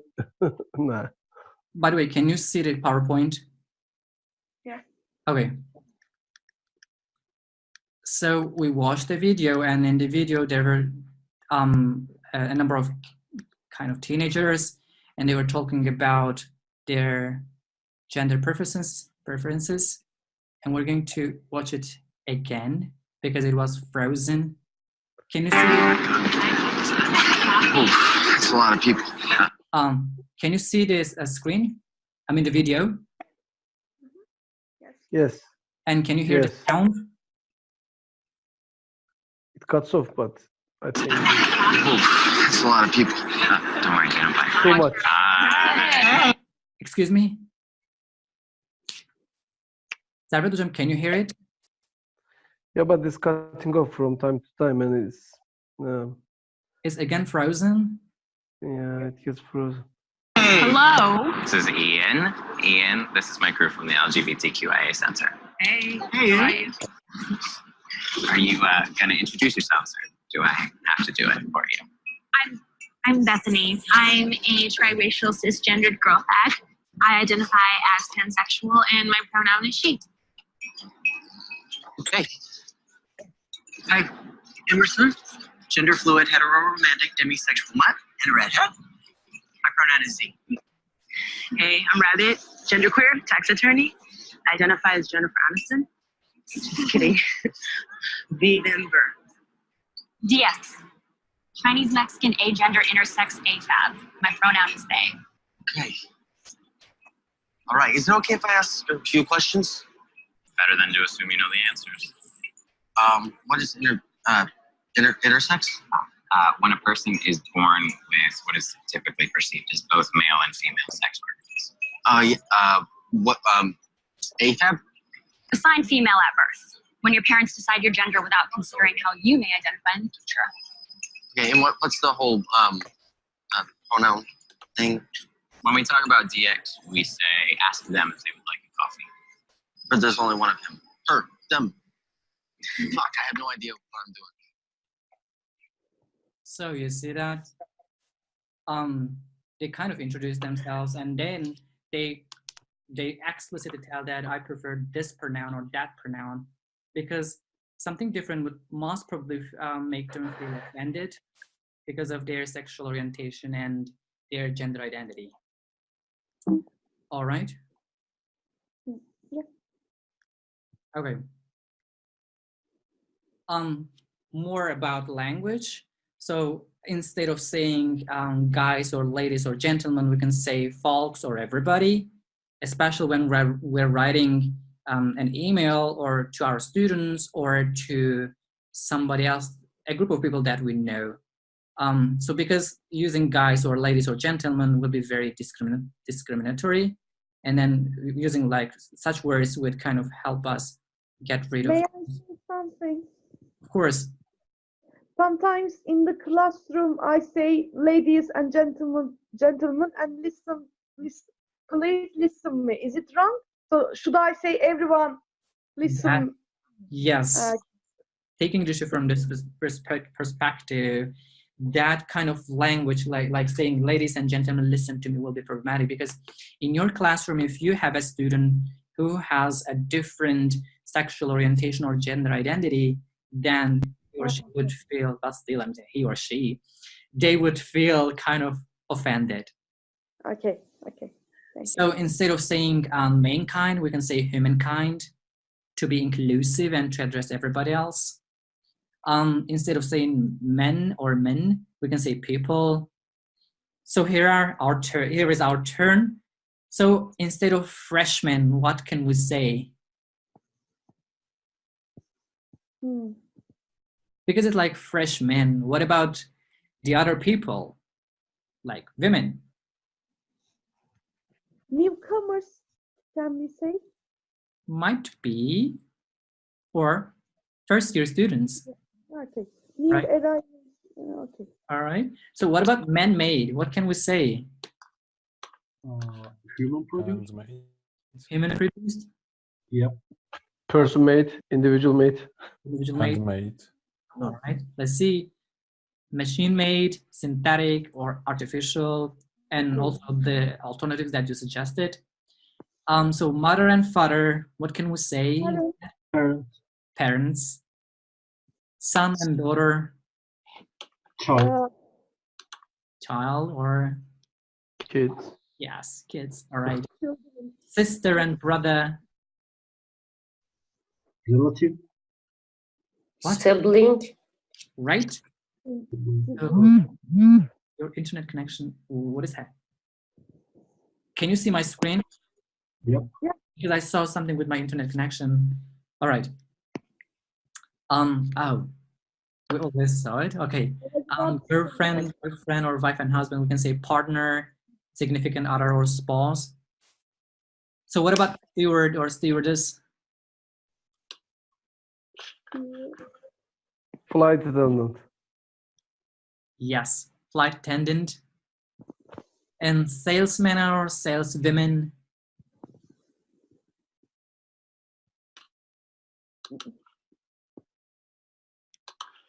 Salesperson or a sales representative. So what about waiter and or waitress?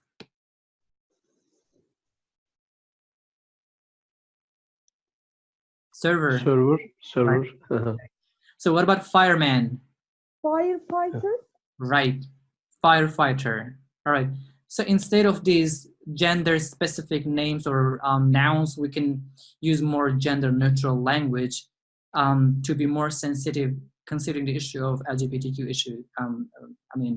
Perspective. So in terms of designing curriculum and implementing instruction and selecting materials, so the question is, what can you as teachers, as prospective teachers, represent gender diversity in text selection? So we can include not only books by or about cisgender people, but also text written by transgender and non-binary authors about transgender and non-binary characters and experiences. So, you know, we sometimes, especially in our reading classes, we assign certain storybooks or novels to our students. And oftentimes the authors are some kind of famous people, but when selecting these storybooks or novels, we can make a kind of search and then bring different storybooks or novels into our classroom and assign these books to our students. And these authors of these novels or storybooks could be some people who have different kind of sexual identity, sexual orientation, or gender identity. So, and we can include positive representations of LGBTQ people in our curriculum, instead of this perpetuation of the heteronormativity in our classrooms. We can bring different pictures, different dialogues, different stories about different people who have different sexual orientation or gender identity. May I say something here? Please. We talk about Elton John in the course book, and we talk about Bülent Ersoy or something like that. Or we saw recently the, I don't remember her name, but transsexual people who are richer than us, always acceptable in our community and for anybody else, but transsexual people always forced to be a sex worker in our community, actually. So I think we should give importance to them in our lessons. Right. And for example, if you are, let's say you have a unit about some very famous actors or people who are really famous, but they have different sexual orientation and gender identity. You can bring the stories of these people into the classroom and kind of give the, not explicitly, but kind of subconsciously give the message that these people have different preferences, and yet they are really successful, and we should see them as we see straight people. Yes. So, yeah. For example, Shakespeare. Excuse me, Nazan, would you repeat that? Can we give example? Shakespeare. Yes, Shakespeare, right? Right, and we can have some discussion about him in the classroom before we introduce his works in the classroom. His life, his achievements, his impact in the literature, And it is also important not to limit our discussions to a binary understanding of gender and gender identity when teaching and discussing gender or identity in the classroom. Oftentimes when we go into the classroom, or when we as teachers and also students come into the classroom, we have our own repertoire, and depending on that repertoire, it's kind of a window that we look through into the life. And it is important that we kind of broaden that horizon and open all the window to everybody, and then bring different voices into the classroom and get rid of this binary kind of classification of gender between male and female. But it is important that we bear in mind that there are people who have different preferences, and we should give kind of voice to them in the classroom as well. Yeah. And also we should remain alert to emergence of implicit or explicit gender bias in any given textbook. That is very important, and engage with colleagues and in acknowledging and contextualizing and challenging such discriminatory notions of gender. Sometimes we might, even the course books that we are obliged to use in our classrooms might have some biases and might force our students to have certain ideas about gender roles or sexual orientation. It is important that we kind of come up with some activities that would challenge the idea imposed on students by the course books or textbooks that we are required to use in our classrooms. All right. And also creating an inclusive classroom culture is important. So it is important for us to create classroom opportunities to discuss and challenge binary assumptions about gender, to make sure our students have the opportunity to choose books that portray diverse families as well as men and women outside of gender stereotypes. So just a few minutes ago, we have seen a lot of families portrayed as male and female, and if they are younger, they have their kids with around them. So, you know, just kind of bringing different issues into the classroom, different materials in the classroom, that would help students question what is already imposed on them and also see a new perspective. So taking the issue from a critical thinking perspective. And also seek out classroom speakers such as women engineers to present to your classroom, to your students.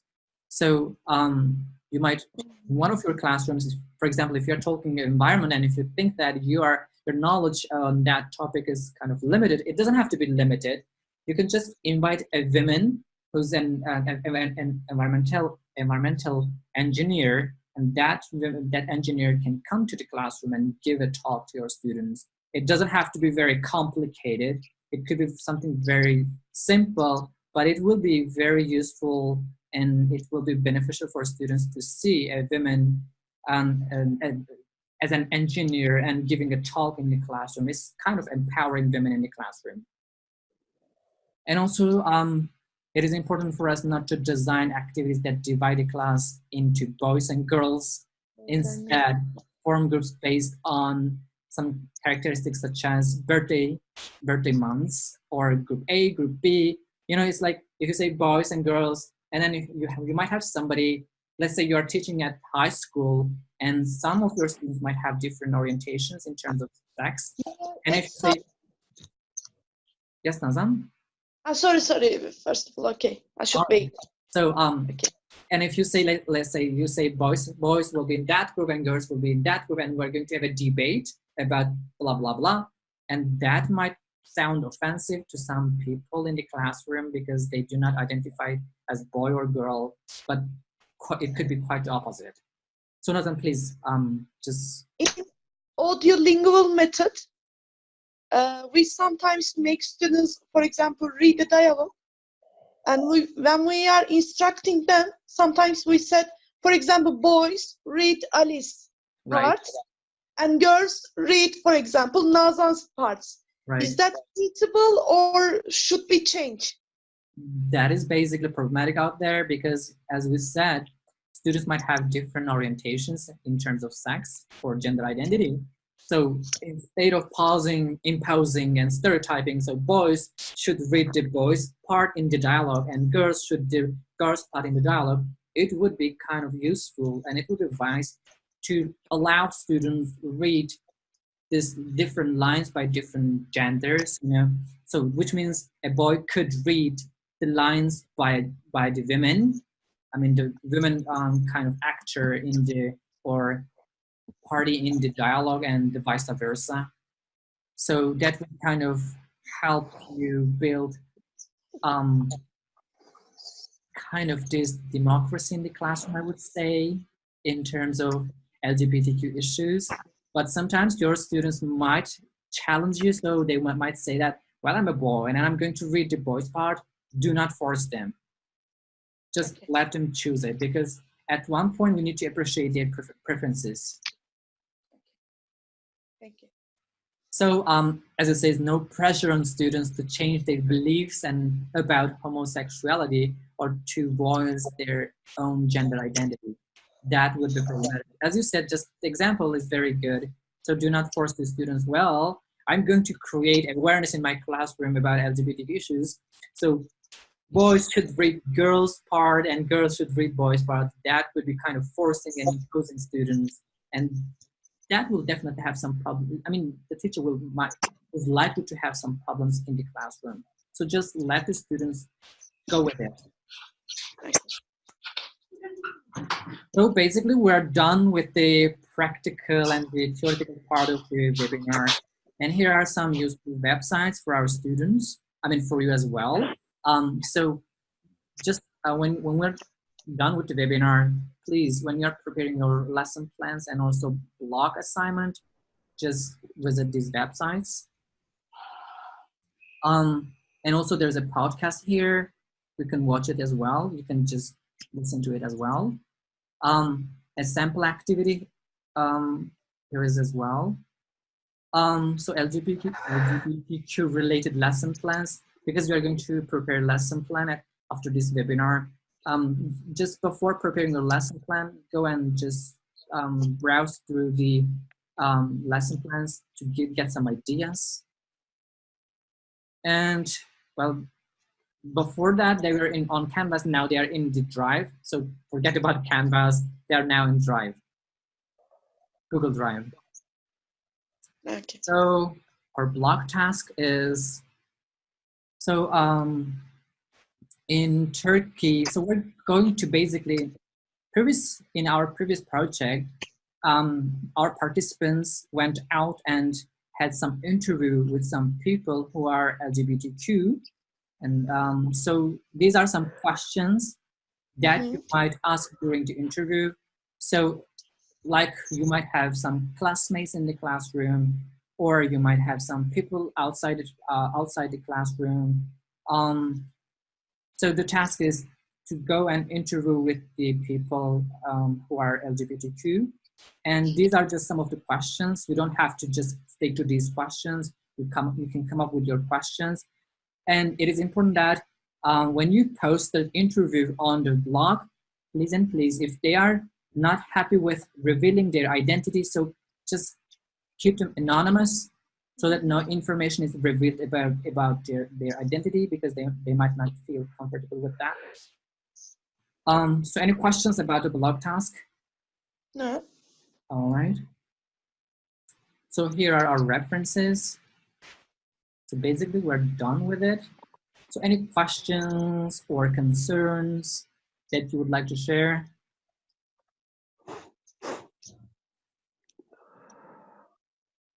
I guess no.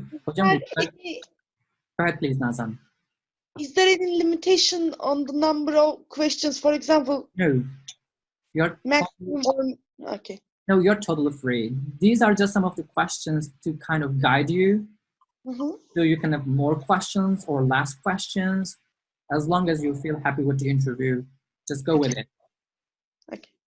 All right. So, Servet Hocam, would you like to add something? No, thank you. That was. All right. So thank you all. We're done for today. I got frozen. Okay. All right.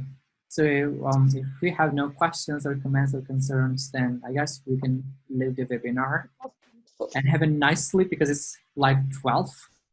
Yeah. Right. Oh my God. It's midnight. All right. So thank you. Thank you, Tia. All right. Good night, everyone. Good night, everyone. Thank you all. Have a good night.